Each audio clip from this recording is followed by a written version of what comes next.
We are joined live on the broadcast by Dr. Mehmet Çelik, editorial coordinator at the Daily Sabah. Dr. Çelik, thank you so much for joining us on WION. U.S. and Israeli officials say that they are dismantling Iran's military capabilities, and it seems at this point that Iran is readjusting its strategy by launching repeated missile barrages. Is Tehran trying to overwhelm and exhaust missile defense systems rather than launching an all-out attack?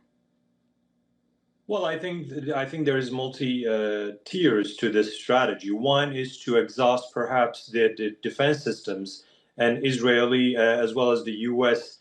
Defense mechanisms as part of the confrontation and retaliation since the beginning of the war. But I think another tier is to expand the war strategically to the wider region so that the U.S. allies in the region could perhaps put pressure on the United States for this war to stop.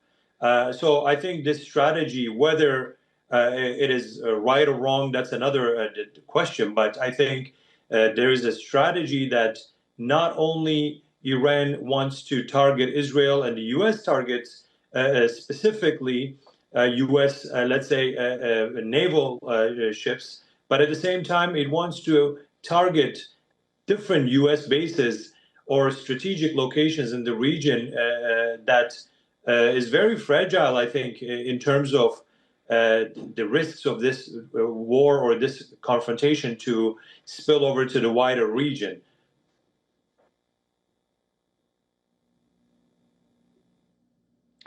Dr. Çelik, last night we heard from Admiral Cooper and the Secretary of War, Pete Hegseth. They said that they now have full operational control over the airspace in Iran. And they said that these attacks have decreased by about 90% and then about 80% of Iran's drones. Iran, on the other hand, says that it's just using equipment that it had dating back to 2012, 2014. And Iran is deliberately holding back newer generation equipment for a prolonged war. What do you make of those statements? How accurate do you think that is? And how much of it is just talk in the fog of war?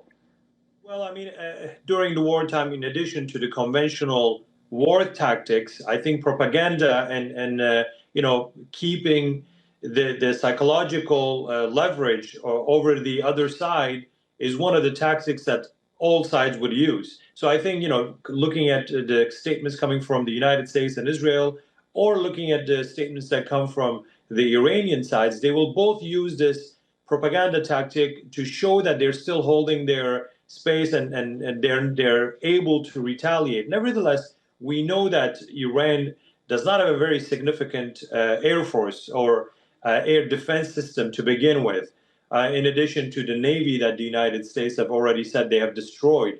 But what tactically still provides a lot of leverage for the Iranians is that their missiles are their missile capabilities are very strong, and they're still able to target and damage wherever they are targeting, be it in Israel or be it in the region, different allies of the United States, especially in the Gulf.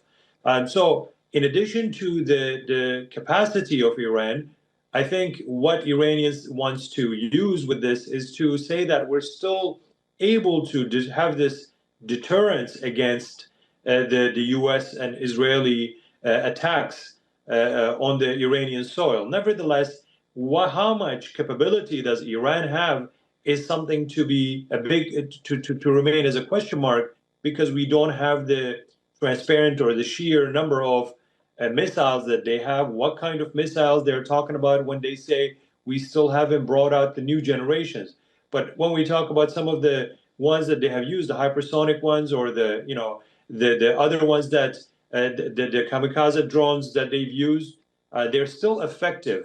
And of course, they're not as effective as the U.S. airstrikes or let's say B-2 bunker bombers, but still they have a deterrence aspects to them, and Iran will continue to use them if they see that the regime survival is no longer maintain or no longer they can no longer hold that position, they will go all out force as far as I believe, or as far as I think. But as an alternative, I think both sides may still seek to find a third way, and I think that will be beneficial for both sides in terms of also minimizing the civilian casualties and the damage to the civilian infrastructure on all sides, be it in the Gulf, be it in Iran. There's a lot of question marks raised also for both from the United States and also from the European allies of the United States when it comes to the legitimacy or the methods that the United States have used with regards to this war. Right. Well, Dr. Celik, thank you so much for that thorough analysis. I look forward to speaking to you again. Thank you.